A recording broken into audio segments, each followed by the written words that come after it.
SER Podcast. Estás escuchando el Abierto de Hoy por Hoy. Cada día analizamos las noticias más relevantes de la actualidad, las claves políticas, económicas y sociales, con las voces de los protagonistas y los distintos puntos de vista de nuestros tertulianos.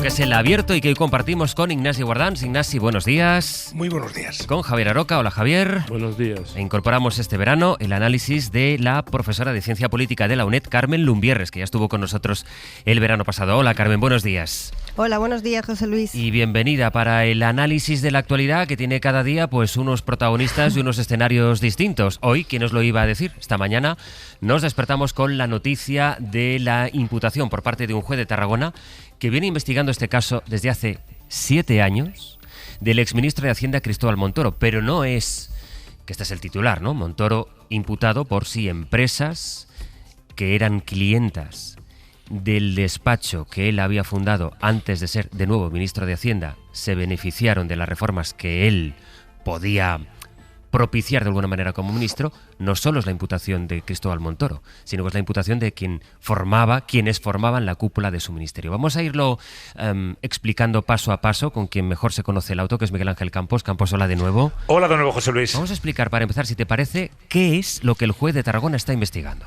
Lo que afirma el juez de Tarragona en su auto es que en lo peor de la crisis, mientras se legislaba para imponer recortes drásticos que afectaron a los servicios públicos esenciales y a los ciudadanos, desde el Ministerio de Hacienda influían en la legislación para beneficiar a unos pocos previo pago a la cúpula de ese mismo Ministerio de Hacienda. Que Hacienda, que debía ser el garante de las cuentas públicas y privadas y adalid contra la corrupción, estaba podrida hasta el tuétano. Afirma el juez en su auto que Cristóbal Montoro aprovechó su posición en el Ministerio de Hacienda para influir en la legislación en beneficio de los clientes del despacho Equipo Económico que había fundado antes de entrar en el gobierno de Rajoy. Añade el juez que los clientes de Montoro, de distintos sectores pero principalmente del gasístico, obtuvieron beneficios en detrimento del sector público y que ha quedado constatado que Montoro nombró entre sus altos cargos a personas estrechamente vinculadas al despacho, lo que aseguraría que las leyes se redactasen a demanda, es literal, de las propias empresas clientes que pagaban por ello.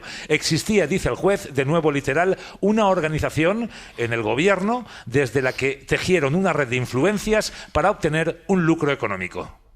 Hablemos de la dimensión, porque el juez, como decías tú ahora, habla de una red de influencias de una organización. Sí, el auto del juez detalla que supuestamente la corrupción se instaló en todo el Ministerio de Hacienda de Rajoy entre 2012 y 2018, desde que arrancó aquel gobierno y durante las 2 legislaturas en las que se mantuvo en el poder. No solo el ministro Montoro está imputado, también el secretario de Estado de Hacienda Miguel Ferré, la subsecretaria de Estado de Presupuestos Pilar Platero, el subsecretario de Hacienda y Función Pública Felipe Martínez, 2 directores generales de tributos, Diego Martín Abril y José Alberto García, el director general de la Agencia Estatal de Administración Tributaria, Santiago Menéndez, el subdirector general de Tributos Locales, Óscar del Amo, el asesor del gabinete del ministro, Rogelio Menéndez, y el director de gabinete del secretario de Estado, José María Buenaventura. El juez atribuye a todos ellos delitos continuados de cohecho, fraude contra la administración pública, prevaricación, tráfico de influencias, negociaciones prohibidas, corrupción en los negocios y falsedad en documentos. Al ser, José Luis, delitos continuados y comenzar las investigaciones en el año 2018, no existe la posibilidad de prescripción. Sobre este despacho, Equipo Económico se llamaba, es decir, Cristóbal Montoro fue ministro de Hacienda en la etapa de Aznar. Luego hubo una etapa en que hubo un cambio de gobierno, es en esa etapa en la que él funda Equipo Económico y luego vuelve al gobierno en calidad de ministro de Hacienda bajo ya la presidencia de Mariano Rajoy. Y ya en esa segunda etapa de Montoro al frente de la Hacienda Pública hay algunas informaciones que en ese caso no hablaban de esto, por supuesto, pero sí hablaban de la posibilidad de incompatibilidades del ministro. Vamos a recuperar, lo escuchábamos antes a las 8, vamos a recuperarlo ahora incluso más largo, este extracto. Esto es una rueda de prensa que dio Montoro en 2015 en la mesa del Consejo de Ministros. Comparecía junto a Soraya Sáez de Santamaría, le preguntaban a Montoro por su vínculo con esta empresa y él decía, bueno, pero yo este despacho, sí, lo fundé, pero yo ahora no tengo nada que ver con él. Y yo, junto a otra serie de personas, por cierto, todas ellas muy cualificadas, fundamos una consultora en el año 2006 y a partir del año 2008, donde yo regresé no como se dice a la política, no, al Congreso de los Diputados, es cuando yo dejé esa empresa. Entendí, como he entendido cada vez que he estado en el Congreso de los Diputados, que mi dedicación en ese Congreso de los Diputados tenía que ser completa. Completa significa dedicado completamente a ello.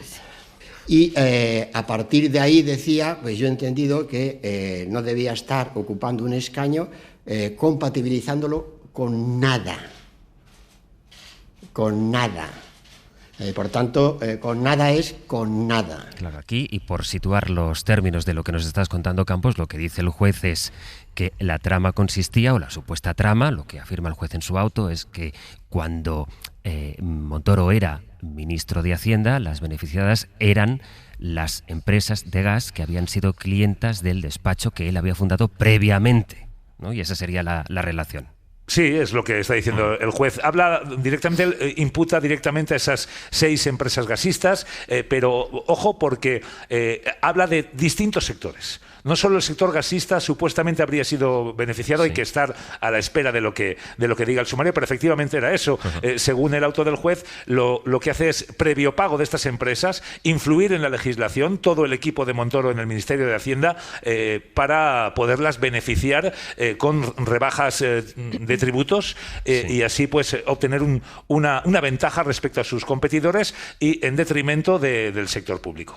Hablamos de leyes y reglamentos a demanda según este auto del juez. Campos, gracias. Hasta luego. Ignasi, ¿qué primera reflexión te sugiere esto sobre este caso en particular y también sobre, en fin, si el funcionamiento de la administración, si es que este mecanismo que el juez parece acreditar en su auto se hubiera llevado a cabo? Bueno, esa rueda de prensa que has citado respondía a un rumor que corría en ese momento, ¿no? Y por tanto, por decirlo así, lo que sale ahora es algo que formaba parte de una cierta rumorología, pero claro, los rumores, pues como no había prueba ninguna, pues nunca pasaron de ahí hasta hoy, ¿eh?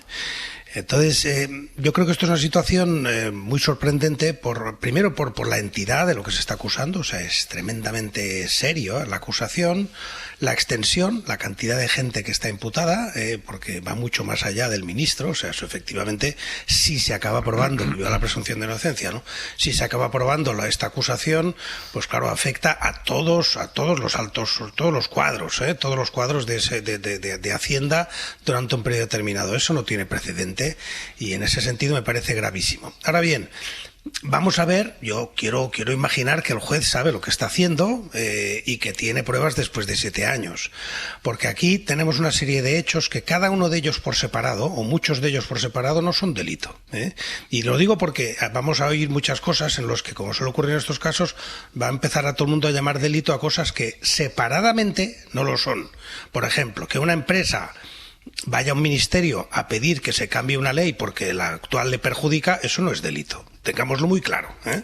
Sea una empresa, sea Amnistía Internacional o sea Greenpeace, ¿eh? Es decir, si alguien va a una autoridad pública a decir que esta ley tal como está no va bien, o no me conviene a mis intereses y a los intereses de mis accionistas, y me gustaría que fuera distinta, eso no es delito, uno.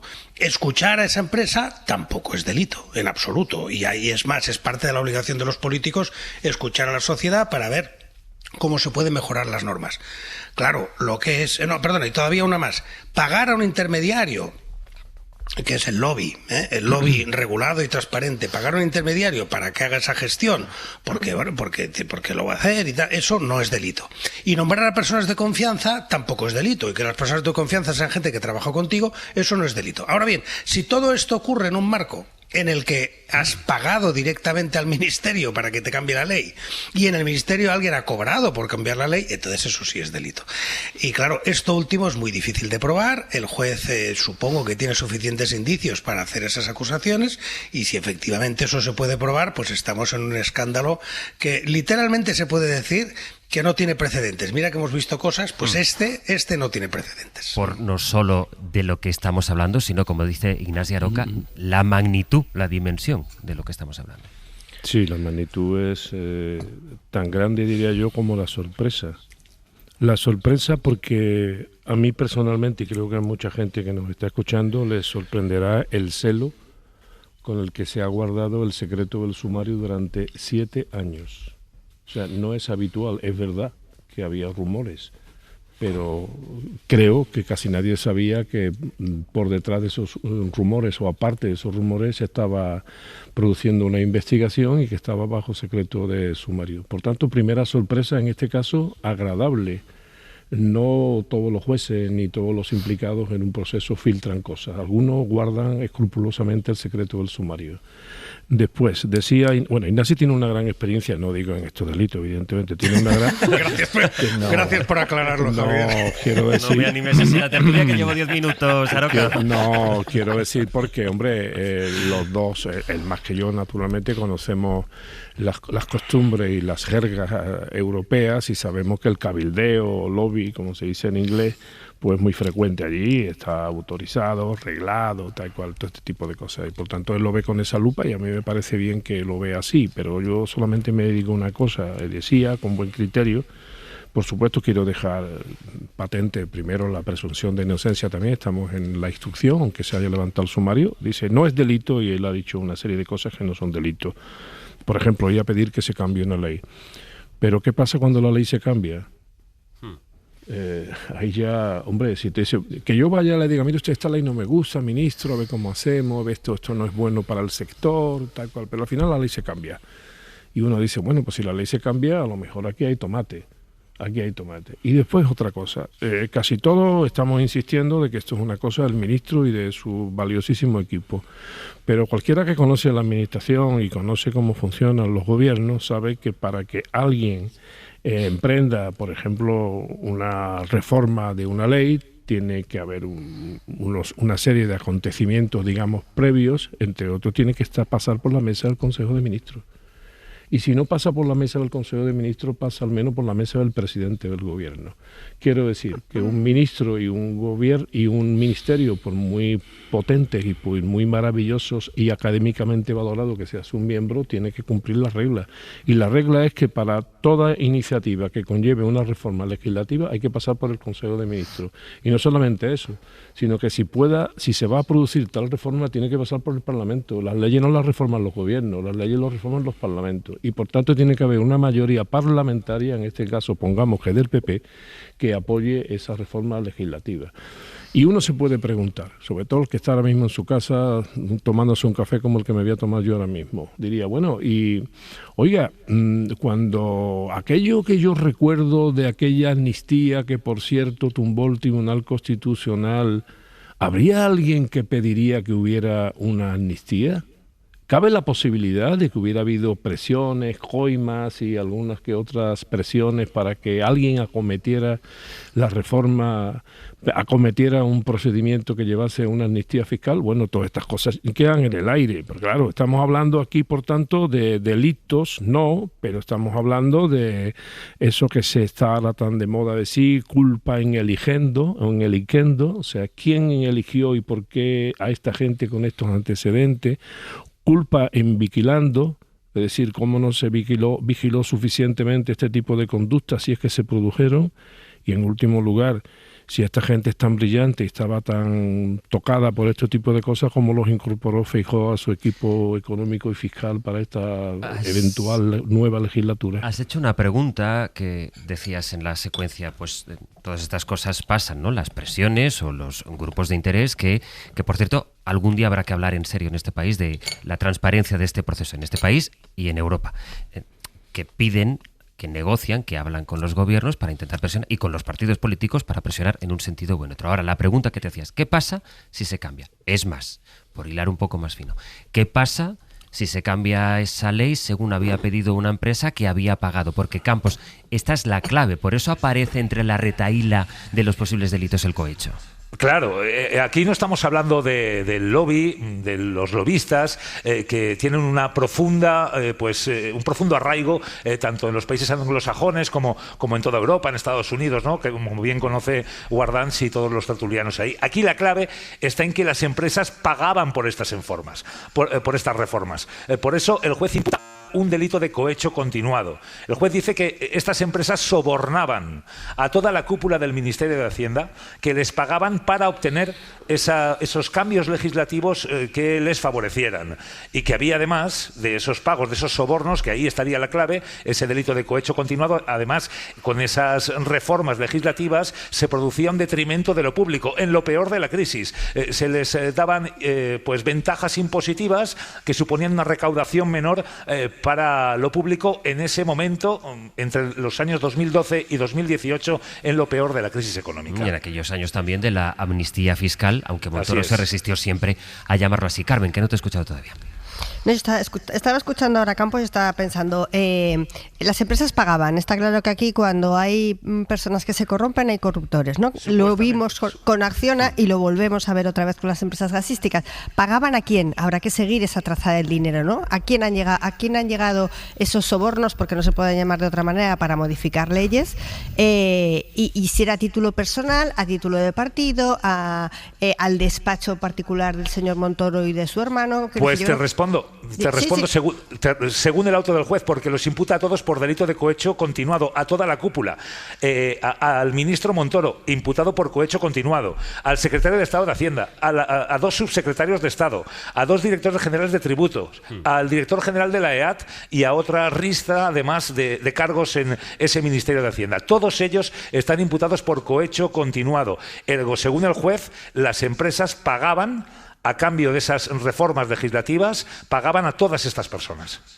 O sea, que iban a enriquecimiento personal. Entiendo que propone el juez en su investigación enriquecimiento personal de estas personas que eran cargos públicos en lo peor de la crisis económica, como bien estaba recordando Campos, ¿no? Correcto. Y esto además, por mucho que diga el ministro Montoro, que también habría que recordar que parece que los casos de corrupción en este país vamos de dos en dos, ¿no? Rato, Montoro, Ábalos, Cerdán, que también denota algo de cómo están las estructuras para que los procesos de corrupción se vayan desarrollando, aunque cambien los titulares, es que estarían muy cualificados y que estarían haciendo una función de lobby, pero es que esto no es el lobby. La función de lobby, que por cierto en España no tenemos regulada, y a veces es fácil comprender por qué no la tenemos regulada, ¿no? Que como también estaba diciendo Campos, tiene un carácter mucho más anglosajón, como en Estados Unidos o en el Reino Unido, que depende más de su influencia en el Parlamento que no de su influencia en el Poder Ejecutivo. Pero es que en este país, que se ha vuelto muy presidencialista en los últimos 20 años, me aseguraría, desde casi la llegada de Aznar, la influencia, el dinero, la negociación se hace desde los ministerios, no desde el Parlamento. Y por eso la actuación de los lobbies, y además de toda esta rama que ha ido creciendo exponencialmente sobre consultores políticos que se dedican a conseguir la mejor de las posiciones para sus clientes, actúan directamente con los ministerios. Y de hecho tenemos muchos exministros que han formado parte de estas consultorías, que no las estoy poniendo todas bajo el radar de peligro, pero sí de la necesidad de regular de una vez en este país el régimen de los lobbies, como ocurre en el Parlamento Europeo. Y en segundo lugar, y creo que seguimos teniendo, o que tenemos una debilidad enorme en el régimen de incompatibilidades, que no se cumple, que somos muy laxos, que no se puede ser ministro o diputado y seguir teniendo conexiones con negocios particulares ni con despachos de abogados. Es que eso no se entiende en el común de los mortales. Hay que distinguir dos puntos aquí. Efectivamente, hay que hablar de las incompatibilidades, hay que hablar de los lobbies, hay que hablar sobre todo de la transparencia, que yo creo que es la palabra que estamos buscando, que está planeando toda la mañana sobre la mesa. Eso es una cosa. Pero del auto del juez y de lo que estamos hablando es otra muy distinta y de otra dimensión. El Abierto. Ser podcast. El Abierto de esta mañana de jueves 17 de julio con Ignasi Guardans, Carmen Lumbierres y Javier Aroca, que es quien emite estas toses para pedirme la palabra.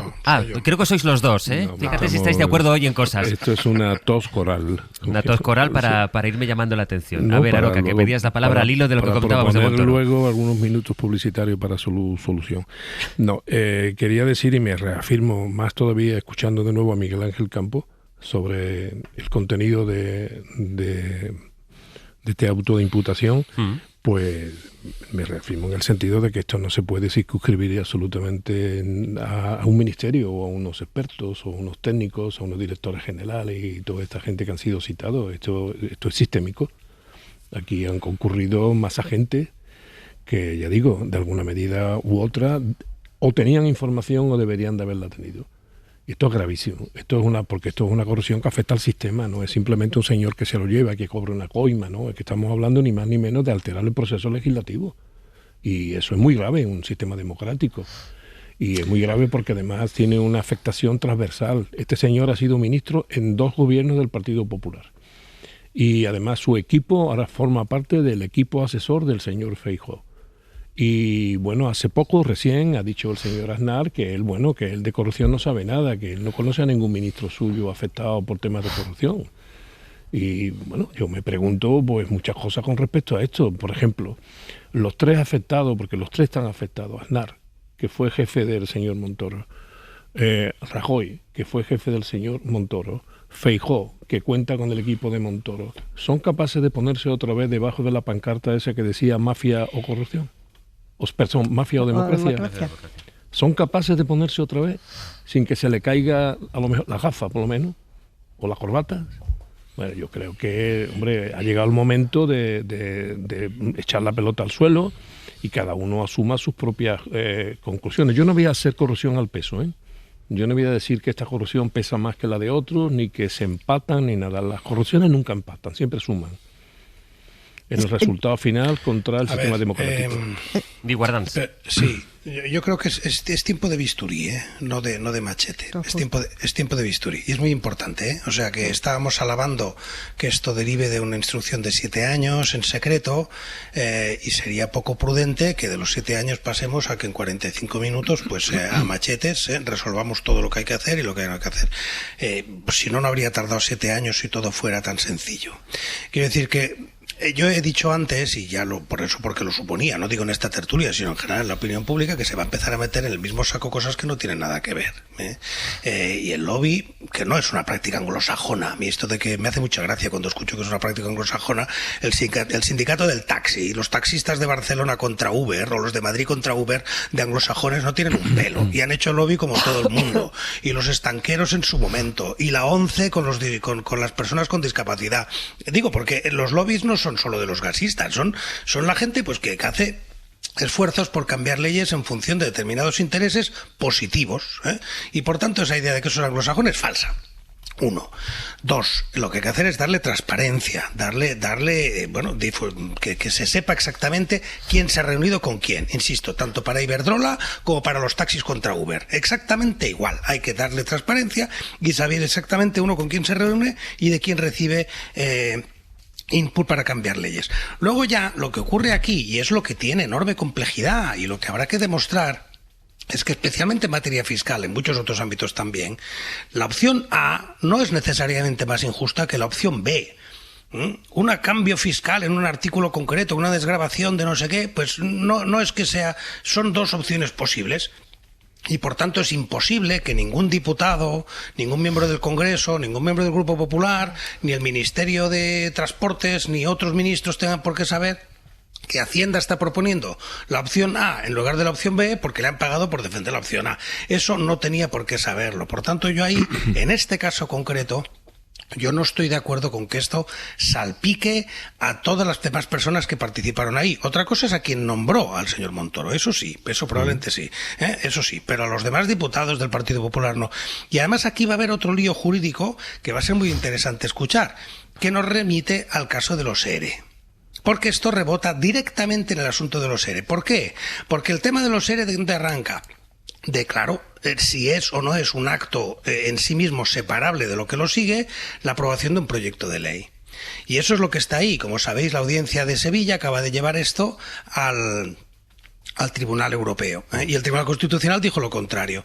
Porque claro, si aprobar un proyecto de ley en sí mismo no puede ser separable del trámite legislativo, entonces no hay responsabilidad penal, porque cualquier cosa que se haga al preparar un proyecto de ley de efectos ilícitos quedaría ratificado, saneado por su aprobación parlamentaria posterior. Sí, pero precisamente por ir nosotros, Ignasi, con ese bisturí del que hablas, que me parece muy bien, yo creo que una cosa es la responsabilidad política que podría deducirse y sobre la que se podría hablar, que creo que es a lo que podía apuntar Aroca. Otra cosa, porque aquí el juez no establece, en el caso de los ERE, si se habla de unas responsabilidades penales también de aquellos que tuvieron la participación que promovieron la elaboración de los presupuestos. Es decir, esto es una cosa. Pero aquí... hablo de ese matiz jurídico importante, que una cosa es que hay que discutir. Pero aquí estamos hablando de otra cosa. Aquí no es que el juez de Tarragona haya dicho, como se aprobó aquí en el Congreso, pues puede haber una responsabilidad política. No, esto ni siquiera está hablando de la responsabilidad que podrían tener aquellos que elaboraron. No, está diciendo, hubo beneficios. Para uno valdrá para el otro. O sea, que bueno, veremos, porque de aquí este momento, claro, sí, de lo que se está hablando en este momento, solo tenemos el auto del juez. Es que estás en lo cierto, es decir, estamos al principio del principio, a pesar de que este primer episodio ha durado 7 años de investigación bajo secreto de sumario, pero lo que se dice es, yo imputo a este señor porque tengo elementos, indicios suficientes como para formarme la tesis de que propició desde su papel de ministro un papel que acabó, una reforma en leyes y reglamentos que acabó beneficiando a empresas que eran clientas del despacho que él había fundado. Eso es lo que hay en este momento. Voy con Carmen y voy a publicidad. Carmen. Y yo, insistiendo en lo que acaba de decir Guardans, que yo también creo que o analizamos con precisión quirúrgica todos los casos que están saliendo de manera, desde luego el de hoy, sorprendente, o hay un riesgo evidente de caer en el desastre total, en el sistema está roto, necesitamos un nuevo modelo, y cuando decimos esto todos sabemos quién sale beneficiado. Y además, y yo pido esta precisión jurídica en un lado y en otro y en el de la esquina también, ¿no? Porque vamos a ver lo que tú estabas diciendo un poco, Sastre, ¿qué ocurre con esto? Quiero decir, pero la importancia no es simplemente que se haya aprobado una ley que favoreciera a unos clientes de una empresa, de un negocio en el que participaba el ministro, no. Es que esa ley se ha pagado con dinero, es que es un soborno para que modifiquen unas condiciones para tu empresa que favorece y que te pone una situación de competidor por encima de las demás, y que además se ha hecho, como estaban diciendo, en una etapa en la que sufríamos una situación de inflación y de dificultad en la prestación de los servicios públicos y no públicos, como son los de la energía, enorme para el resto del país. Veremos lo que ocurre luego penalmente, pero desde luego estéticamente bonito no es. Quiero decir, es evidente que esto no da una imagen de una administración transparente, como estabais diciendo, de una administración que está preocupada más por el interés general que no por la relación de las empresas que son de su ámbito y que tienen que tratar con ellas, por supuesto, no vamos a ser inocentes, pero es que no estamos hablando de sacar mejores partidas para las empresas.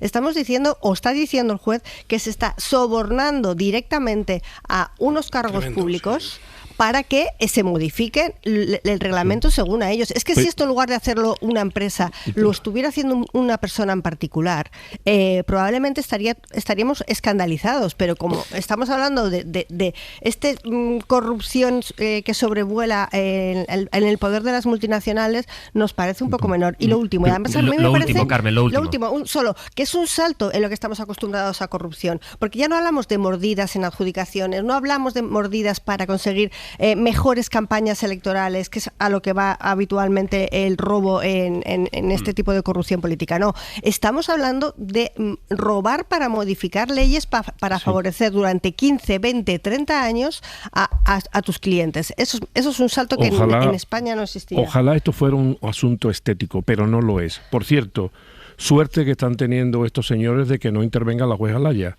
Porque si interviniera la jueza Laya, probablemente se llevaba todo el Parlamento de España por delante, como intentó hacer con el Parlamento de Andalucía. Y entre A y B hay una diferencia, Guardans, que haya coima o que no la haya. Y aquí ha habido coima, según dice la instrucción, presuntamente.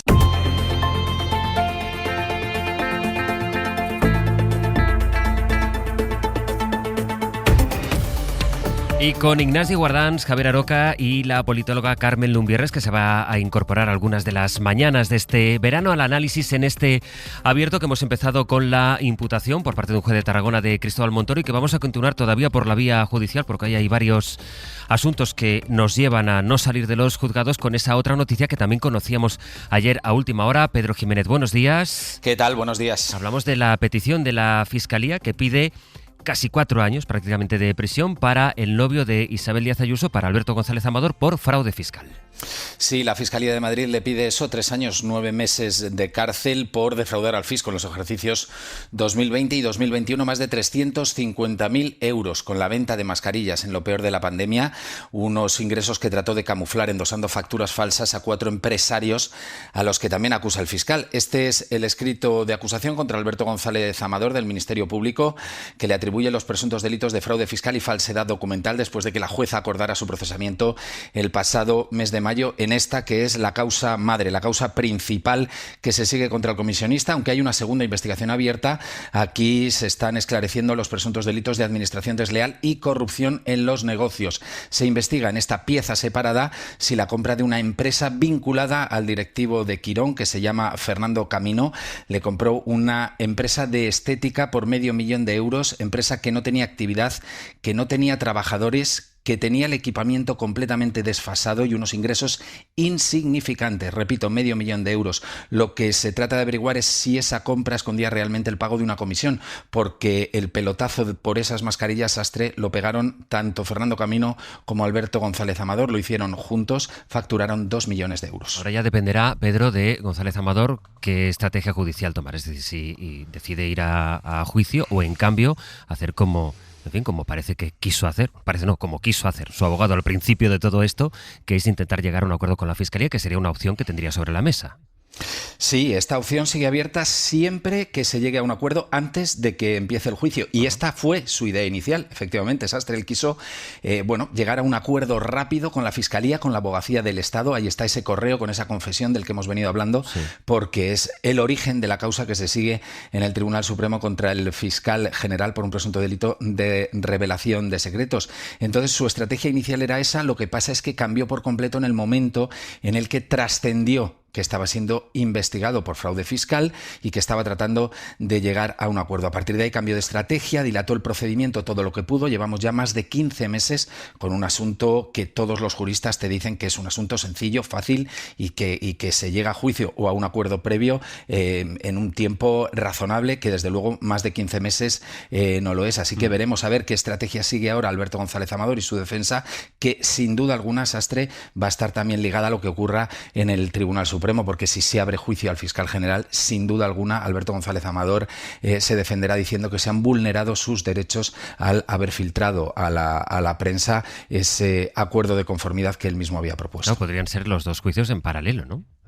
Sí, depende de los señalamientos, pero la agenda judicial es caprichosa a veces. Ya. Y efectivamente el procedimiento en el Tribunal Supremo ha ido muy rápido, estamos hablando de 8 meses, prácticamente le ha duplicado en tiempo, pero es cierto que ambos están llegando al final de la instrucción a la vez en este mes de julio y dependerá de la agenda de señalamientos y de los recursos, pero puede ocurrir perfectamente. Pedro, gracias. A vosotros. Lo que veremos que ocurre hoy es la reacción del Gobierno de la Comunidad de Madrid, si se produce. De momento lo que tenemos es el tuit del jefe de gabinete de la presidenta, de Miguel Ángel Rodríguez, y de momento poco más. Aunque, Roberto Torija, ¿qué tal, Roberto? Buenos días. Hola, Sastre, buenos días. Sí que parece que ayer, por lo menos a última hora, lo que os decían desde la Comunidad de Madrid, lo que nos decían a los periodistas es que este caso tiene que ver con un particular, que es una expresión que otras veces hemos escuchado a la presidenta madrileña y que por tanto ellos poco tienen que decir.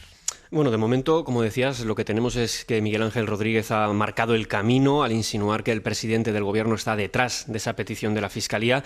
Sánchez a la desesperada, decía anoche, y hacía otro vaticinio de esos de los suyos, porque, según Miguel Ángel Rodríguez, quien va a ir a la cárcel es el fiscal general del Estado, procesado por la filtración de los correos de la defensa de González Amador. Hoy, como decías, escucharemos a la presidenta Ayuso, que hasta ahora todos los poderes del Estado han actuado contra un ciudadano particular al que le han vulnerado su derecho a la defensa y al que sí, ya han condenado política y mediáticamente con un escarnio desde hace un año.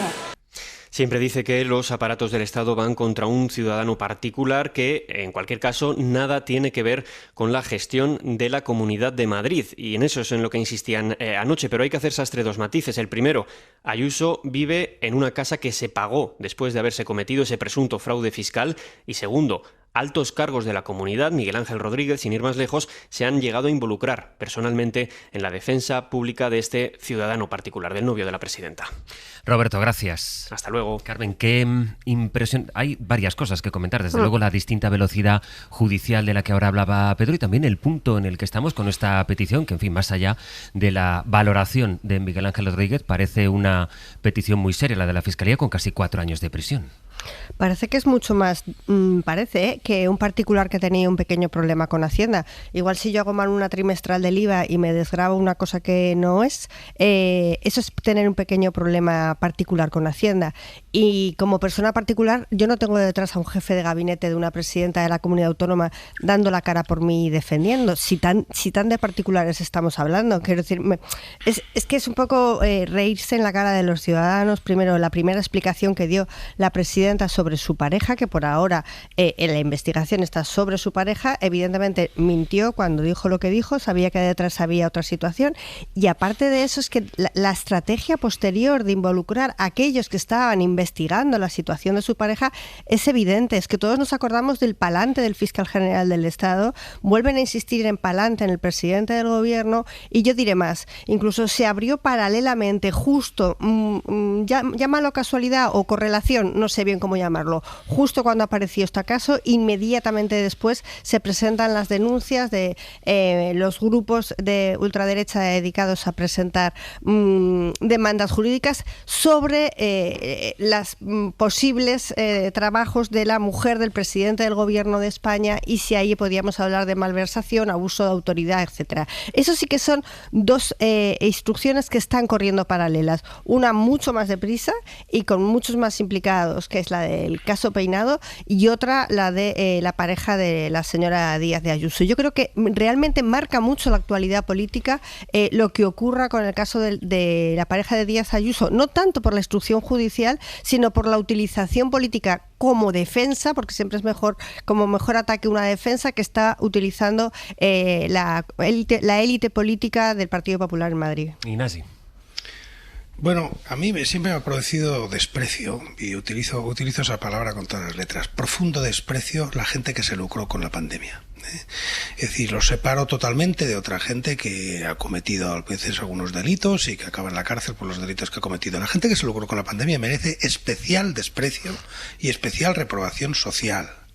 Y por tanto, incluso aunque fuera estrictamente un ciudadano particular y no fuera el novio de nadie, o al menos de nadie con responsabilidad pública, quiero decir, y no tuviera ningún tipo de vinculación pública, lo normal por parte de los gestores públicos sería efectivamente expresar su repulsa por eso, por aquello que ocurrió en ese momento, y que mientras unos estaban sufriendo, otros estaban forrando. Eso en sí mismo debería ser un agravante incluso. Entonces, a partir de ahí, ese es el delito que parece que se le imputa. Efectivamente, ya estamos, la presunción de inocencia sigue existiendo, pero cada vez es más débil, dura hasta la sentencia, pero evidentemente si tenemos ya una petición de cárcel y una imputación así de clara, pues parece que hay unos más que indicios, pero será cuando, mientras no haya sentencia, seguimos en esa situación.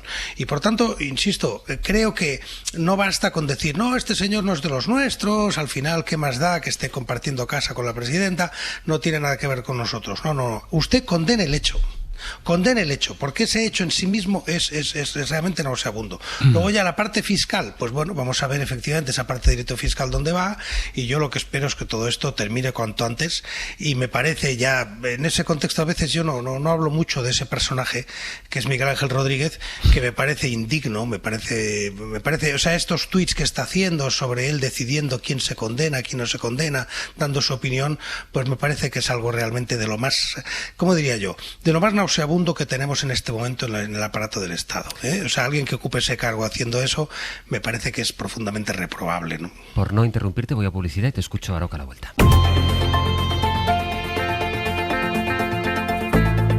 El Abierto. Ser podcast. En Hoy por hoy, esta mañana, Ignacio Guardans, Carmen Lubierres y Javier Aroca, que tiene la vez para darnos, Javier, ¿cuál es tu análisis sobre esta petición de 4 años de prisión de la Fiscalía al novio de Isabel Díaz Ayuso?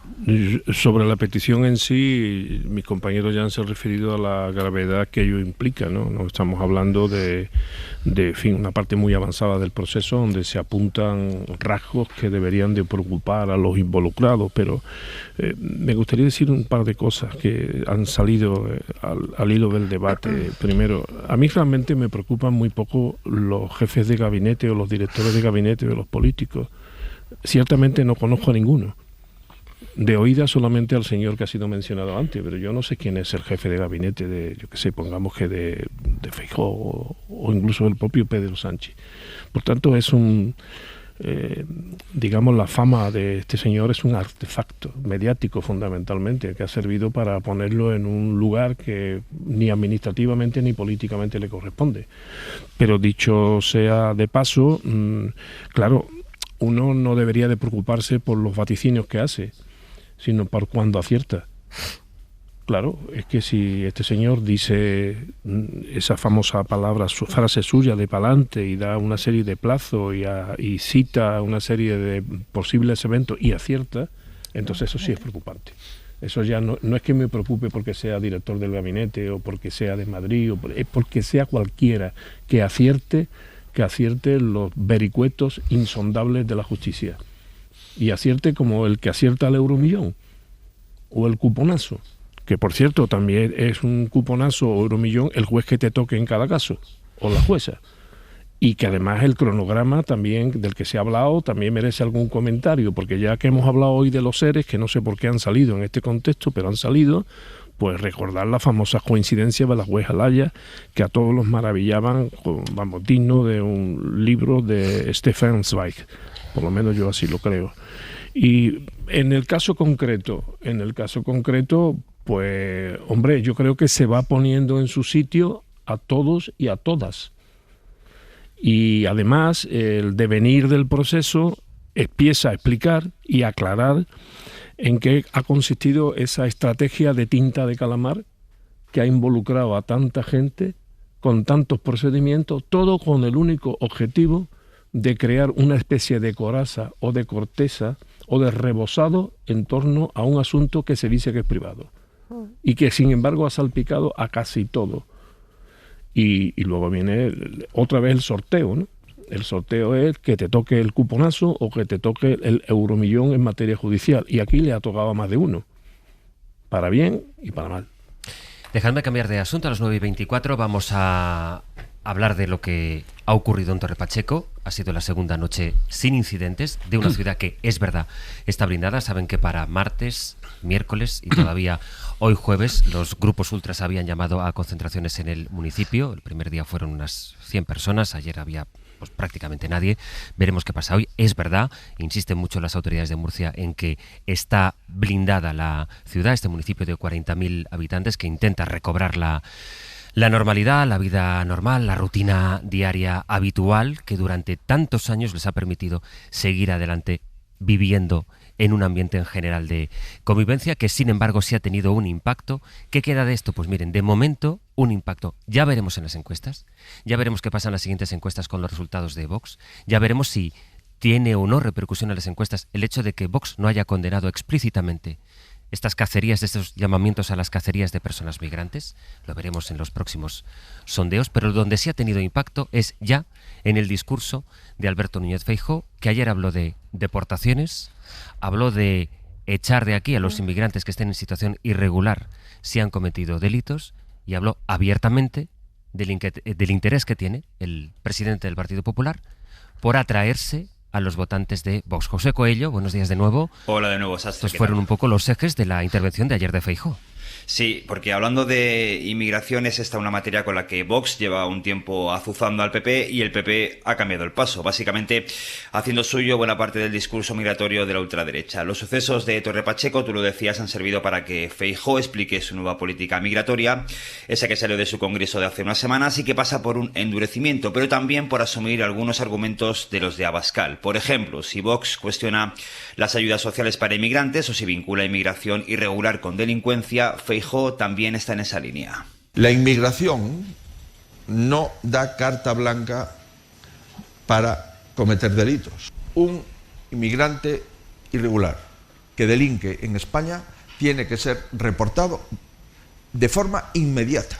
Y la inmigración irregular que viene a incumplir las leyes o a vivir de políticas sociales, evidentemente no van a ser bienvenidos en el país. Es cierto que, a diferencia de lo que ha hecho Vox durante estos días, Feijóo sí ha querido desmarcarse de la persecución al inmigrante y lo ha condenado, aunque eso sí, sin hacer mención a la ultraderecha. Los que han venido para tensionar, para inocular el discurso del odio, para incrementar la inseguridad en Torre Pacheco, no pueden ser bienvenidos, ni pueden ser jaleados, ni pueden ser apoyados.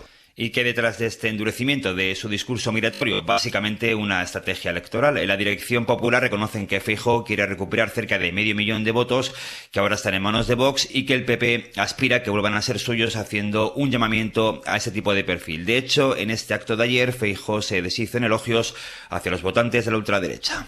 Yo creo que soy más honesto con los votantes de Vox, de lo que son los dirigentes de Vox con sus votantes. Yo respeto absolutamente ese partido político, no coincido con él en muchas cosas.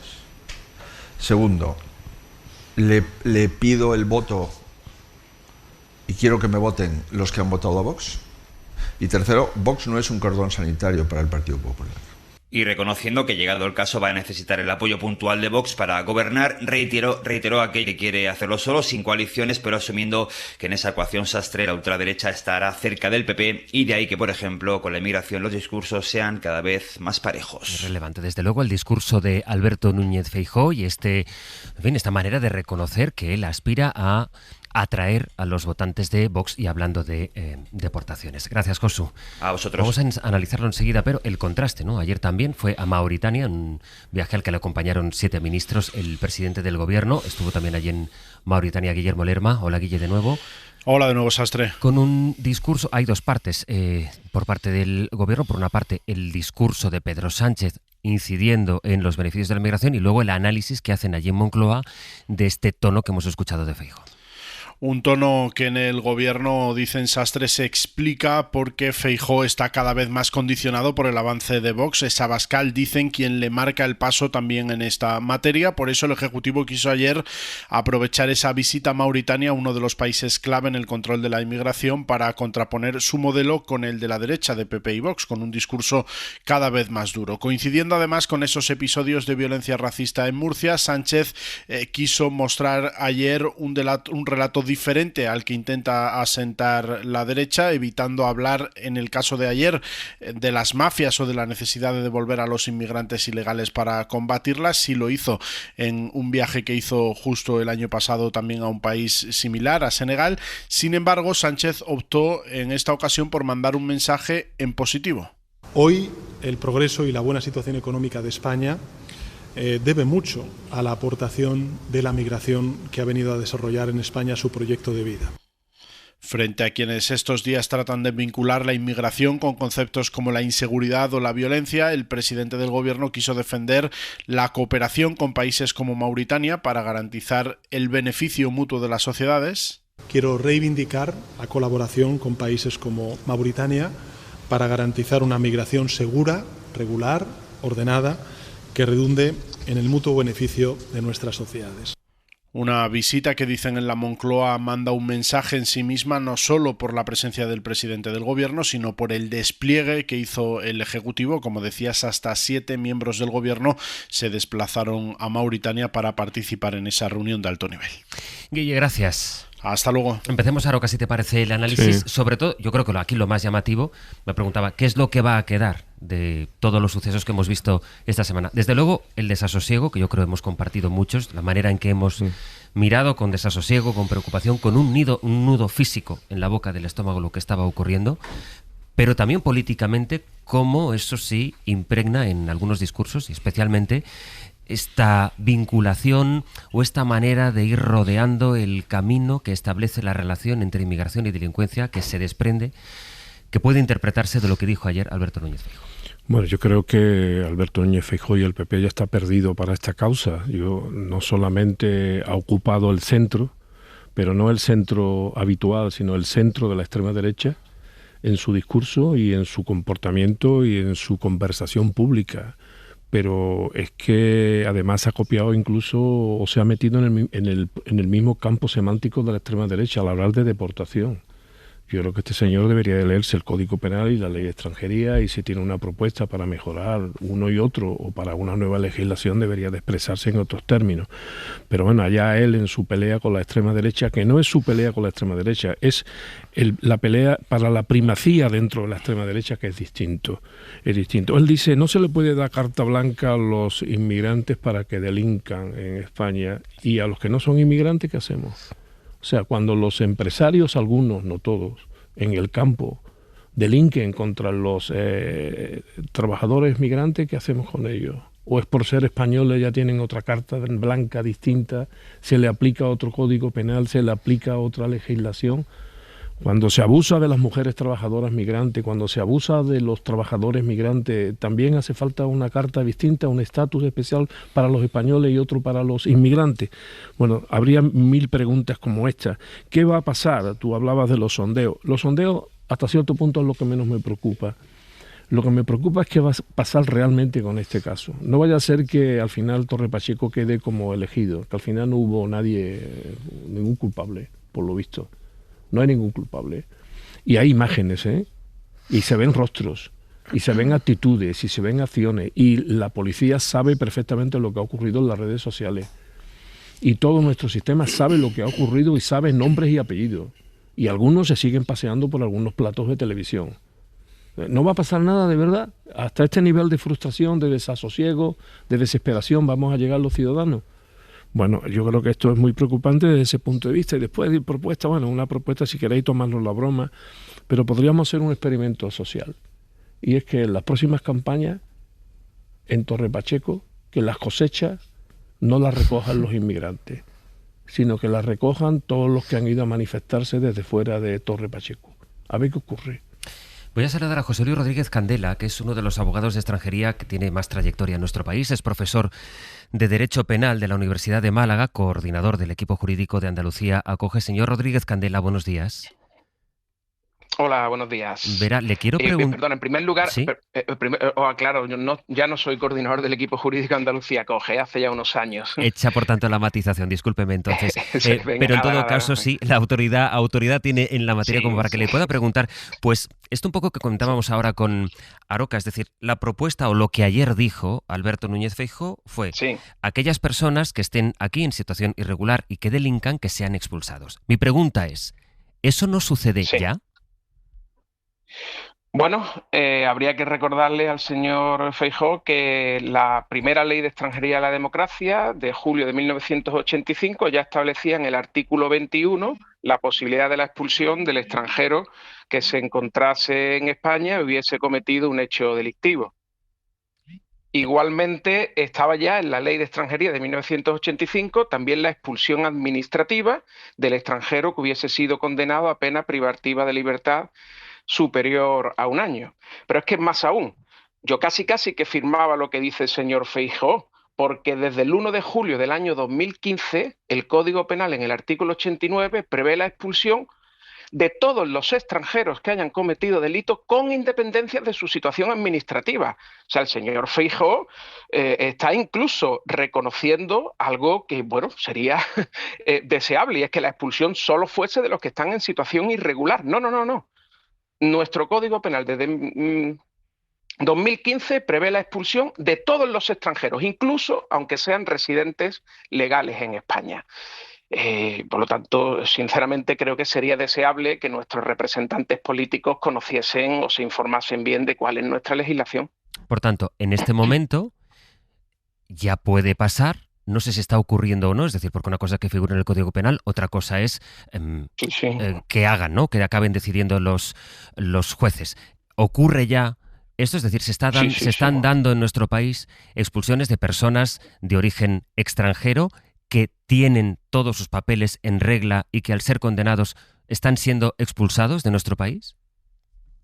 Correcto, y además con bastante asiduidad. Eso es muy habitual, que se incoen expedientes de expulsión cuando los extranjeros van a abandonar el centro penitenciario o los centros de inserción social, porque nuestra ley de extranjería también establece, desde el año 2000 en este caso, la obligación que tienen los centros penitenciarios de comunicar a la policía la excarcelación o el licenciamiento definitivo de personas que están cumpliendo penas privativas de libertad y son extranjeros. Entonces, a raíz de ahí, la policía incoa un expediente de expulsión por el artículo 57.2 de la Ley de Extranjería, que es haber sido condenado por delito castigado en nuestro ordenamiento jurídico con pena privativa de libertad superior a 1 año, con independencia de su situación administrativa.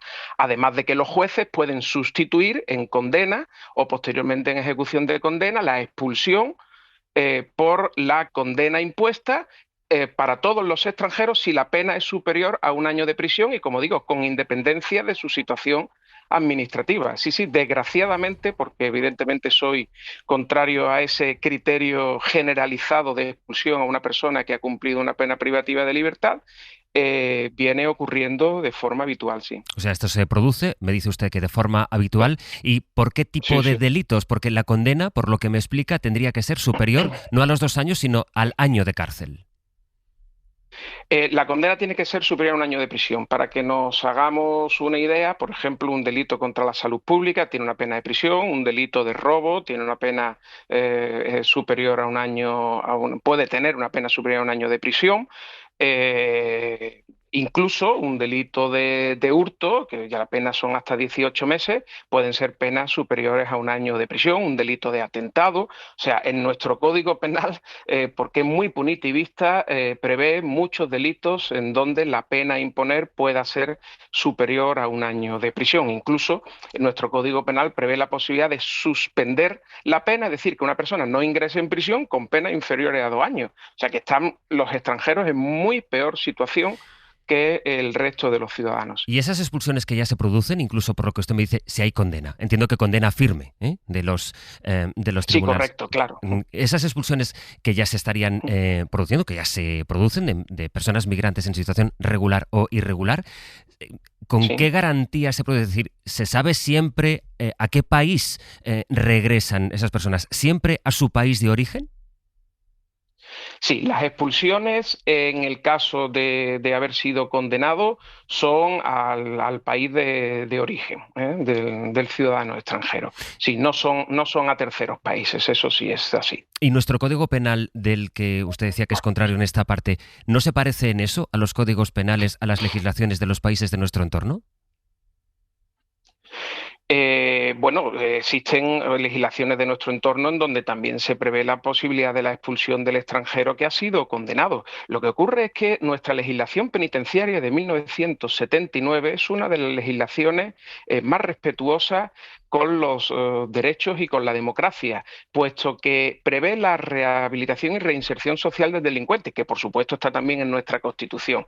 Y sin embargo vemos como luego la ley de extranjería impide esa posibilidad de rehabilitación y reinserción a una persona extranjera, incluso aunque haya sido residente legal en nuestro país. Por lo tanto, el cumplimiento de la pena privativa de libertad para un ciudadano extranjero, con independencia, como digo, de su situación administrativa, es puramente retributivo, es castigar por castigar, puesto que no tiene ninguna alternativa, ninguna posibilidad de reinserción y rehabilitación social, puesto que no le espera más que al final de la condena la expulsión del territorio nacional, y tienen que ser luego los abogados, pues el que en función de las circunstancias del caso, pues puedan pelear ante los tribunales el que no expulsen a una persona que, por ejemplo, tenga un hijo de nacionalidad española o una persona que tenga algún familiar español o un fuerte arraigo social, o porque proceda de algún país en donde pueda estar en riesgo su vida o su integridad. Pero luego son luchas individuales. José Luis Rodríguez Candela, profesor de Derecho Penal de la Universidad de Málaga. Le agradezco mucho su tiempo. Muchas gracias. Muy bien, a usted. Un saludo gracias. Y buenos días. Me parecía interesante introducir, Ignasi, también la perspectiva de esto de lo que habla Núñez Feijóo, es algo que ya se está haciendo en nuestro país. Sí, pero además es que lo que ha dicho Feijóo, y perdonad, lo digo con respeto, pero a veces hay que decir las cosas por su nombre, es una tontería.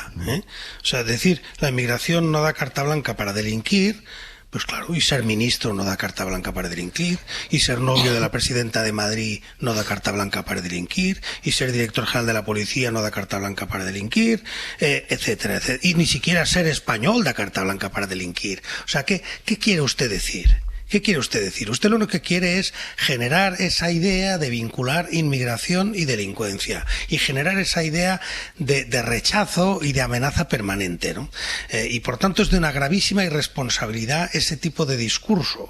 Y ahí es donde hay que poner el foco, más allá de que efectivamente Feijóo ni sabe de leyes ni sabe de lo que está hablando y lo único que quiere es montar lío y se ha sumado a eso para intentar captar los votos de Vox, ¿no? Por tanto, a mí eso me parece la parte política, la parte más grave de toda esta historia, ¿eh? La idea de que el Partido Popular, en lugar de hacer un discurso constructivo sobre la inmigración y sobre lo que aporta, y luego efectivamente en ese contexto pues plantear todos los retos que tenemos, que hay que hacerlo, y ahí querría ir en un segundo si me permites, sí. José Luis, hay que hablar de esos retos también, pero en un contexto mucho más amplio.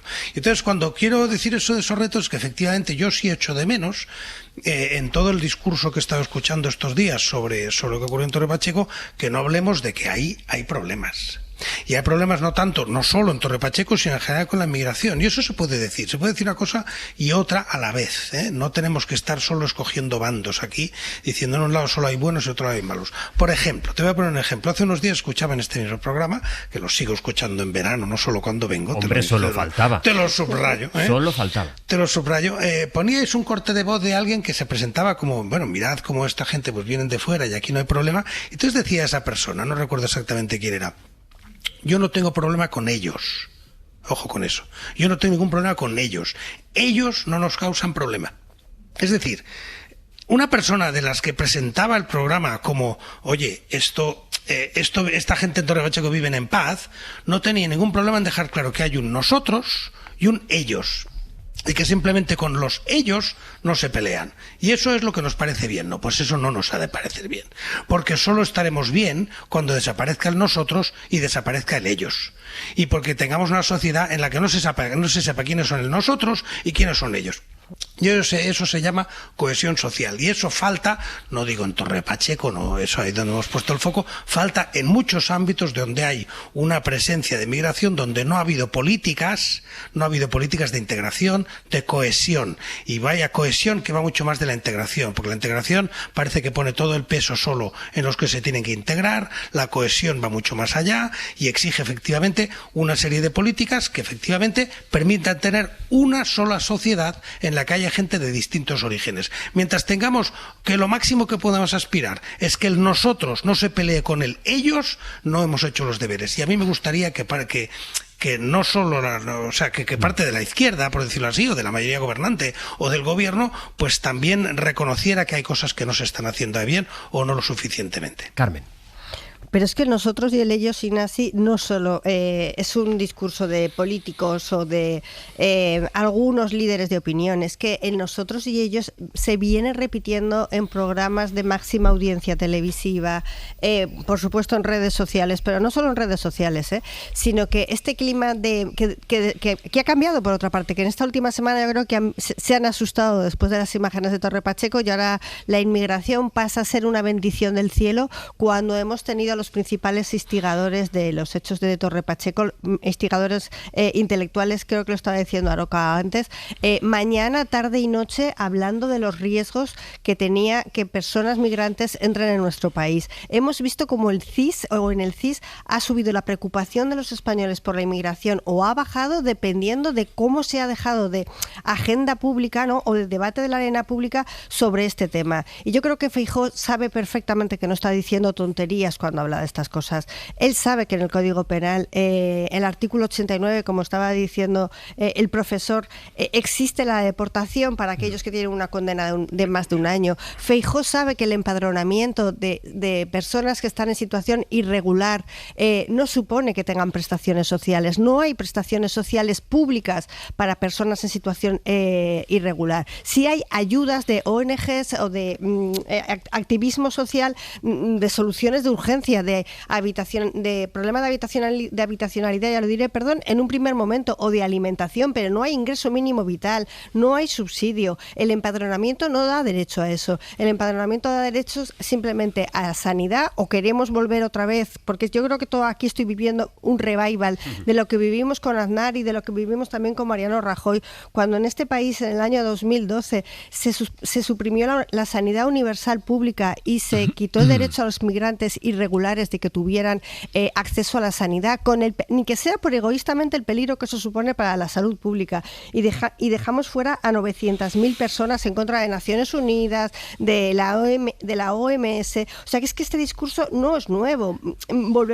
El PP vuelve a retomar la parte más dura de aquel discurso migratorio que también tenía José María Aznar cuando pasó las competencias de migraciones que estaban en trabajo, las pasó al Ministerio de Interior. Ahora, en el Congreso del Partido Popular, su programa político sobre migración está dentro del apartado libertad, que es el bien a solventar, es el lema por el que se sigue el Partido Popular de ahora, y seguridad, ¿no? Como ¿quién pone en riesgo la libertad de los españoles? ¿Por qué necesitamos más seguridad? Yo creo que esto no es nuevo. Esto vuelve a retomar la parte más dura del Partido Popular, lo hace muy conscientemente de que lo está haciendo, y lo hace además lo ha intensificado a partir de que esa casi cuestión de confianza que vivimos la semana pasada, sin votación, se vio claramente que seguimos en dos bloques. En uno, el Partido Popular y Vox, y en el otro, el resto de los partidos del arco parlamentario. Qué raro es eso, ¿eh? Casi cuestión de confianza sin votación, en fin. Pero bueno, Aroca. No, yo creo que hay mucho de revival o de repetición en todo esto. El debate nosotros ellos no es nuevo, ni tiene que ver tampoco exactamente con la extrema derecha. En España siempre lo ha habido, y no solamente en democracia, sino incluso con la dictadura. Hombre, os podía hablar de lo que pasamos los andaluces en Cataluña o lo que pasamos los andaluces en Madrid mismo, en donde llegamos a manojito con los extremeños a vivir en los barrios periféricos, y cómo pero fuimos. Eso cambió, ¿no? Y cómo ¿Estarás fuimos, de acuerdo que eso cambió con los andaluces? Y cómo fuimos tratados. Bueno, porque los andaluces al final somos muy trabajadores y somos capaces incluso hasta de hacernos ricos en Cataluña. Ha habido 3. Ya te lo diré un día los nombres. Pero independientemente, eso quiero decir que es un mal que lamentablemente existe en nosotros ellos, que tiene que ver mucho también con la porofobia. Molesta al pobre que llega, no molesta. ¿Qué es lo que ocurre? Que evidentemente hay un mal social, porque partimos de una mala educación, partimos de una mala comunicación, de un mal periodismo, de una mala gestión del otro, del diverso, del que tiene una religión distinta a la tuya, del que tiene un color distinto a la tuya. Y claro, cuando llega un partido y denota ese malestar, lo magnifica, lo amplifica, como decía Aristóteles, y lo convierte en batalla política. Y ese es el problema que tenemos. El problema que tenemos no es que exista esa capacidad, porque ¿qué es integrarse? Como decía el otro día el señor Feijóo, hay que integrarse. ¿Integrarse qué? ¿Que yo me venga a Madrid y me guste el bocadillo de calamares o que me guste el cachopo? Pues mire usted, pues yo prefiero otra cosa, prefiero el gazpacho, ¿no? Y por eso no estoy desintegrado ni soy raro, o sea, simplemente que tengo otros gustos, tengo una cosmovisión de la vida distinta, me gustan otras cosas y no me tengo por qué integrar, simplemente lo que tengo es que convivir. Tengo que convivir y tengo que respetar al otro, sea el que sea, crea en lo que crea, ame a quien ame, vista como vista, pero eso es un problema para el integrismo, sea el integrismo español, sea el integrismo catalán o el integrismo andaluz. Voy a ir a Valencia en directo porque les decíamos esta mañana desde primera hora que hoy en el juicio de la Dana, el juicio que lleva adelante la investigación, la instrucción que está haciendo la jueza de Catarroja, los juzgados de Catarroja no estuvieron muy perjudicados por la Dana y por tanto esto está sucediendo en la Ciutat de la Justícia de Valencia, en la capital. Hoy tenía que tomar declaración la jueza como testigo a Vicent Mompó. Vicent Mompó es el presidente de la Diputación de Valencia y su testimonio va a ser muy valioso porque Mompó estuvo físicamente en el CECOPI. De hecho, recordarán que fue la voz que a eso de las 5 de la tarde de aquel fatídico 29 de octubre exclamó, gritó, mandad la alerta de teléfonos móviles de una puta vez. Era interesante saber qué podía decir Mompó a la entrada, pero Juanma Graner, buen día. Buen día, pero no ha hablado. No se le ha visto, no sé si se le ha visto, si no se le ha visto, ¿cómo ha sido el episodio? No, No se le ha visto, simplemente sabemos que ha entrado por otra puerta a la Ciudad de la Justicia. También hay que decir que de las 3 veces que ha venido aquí, hoy es la tercera, porque las anteriores veces en las que estuvo citado para declarar no pudo hacerlo por diferentes circunstancias. Es la única vez que no se ha detenido ante los medios de comunicación, y eso ha sido por una protesta del Consorcio Provincial de Bomberos de Valencia, que están en lucha ya desde hace tiempo reclamando más medios humanos y materiales, no ya para acometer una dana, sino para acometer, por ejemplo, la próxima campaña de incendios. Y eso es lo que ha provocado que Vicent Montpó haya entrado por la puerta falsa y nos haya dado esquinazo. Esto nos devuelve a las informaciones sobre la dana. Es verdad, Juan, que hubo un momento en que la jueza emitió muchos autos muy seguidos, que tomó declaraciones, que decidió imputar a Salomé Pradas, la consellera, y también a quien fue su número 2 en la consellería. Luego hemos pasado varias semanas que no hemos tenido mucha noticia de la instrucción, pero conviene recordarlo, la instrucción de la jueza de Catarroja sigue abierta, sigue adelante. Sigue abierta, sigue adelante, sigue prácticamente a diario con testificales, algunas más importantes que otras, pero todas más o menos en el mismo sentido. Recordamos que la jueza, que Nuria Tobarra, la jueza titular del juzgado de instrucción número 3 de Catarroja, que es el juzgado que está investigando esto, lo que quiere es apuntalar, bueno, pues si hubo o no hubo negligencia en la gestión de la emergencia, que efectivamente, y como dices, imputó tanto a la consellera en aquel momento como a su mano derecha, el secretario autonómico de emergencias, Emilio Argüeso, y que luego lo que está haciendo es tomar declaración a todas las personas que, de una u otra manera, tuvieron que ver con aquella emergencia, con la gestión de aquella emergencia, y que pasaron aquella tarde por allí. Hoy le toca el turno al presidente de la Diputación, Vicent Montpó, que estuvo en el CECOPI aquella tarde. Esta misma semana, por ejemplo, escuchábamos a una catedrática de la Universidad de Valencia, Ana Camarasa, decir que con la información que había antes del día 29 y, por supuesto, el mismo día 29, la alerta se tenía que haber enviado muchísimo antes. Todos los testimonios, más o menos, todas las testificales han ido en un sentido muy parecido. Había información de sobra para haber enviado la alerta muchísimo antes, y se actuó tarde y mal, a pesar de que esta misma semana también escuchábamos a Carlos Mazón en un acto en Alacuas decir que no, que el día de antes solo había alerta amarilla y que no se puede hacer nada si no se sabe lo que hay. En fin, siguen las posturas como al principio, sigue la jueza poquito a poquito recogiendo todos estos testimonios. Juan, gracias. Un abrazo. Hoy por hoy noticias.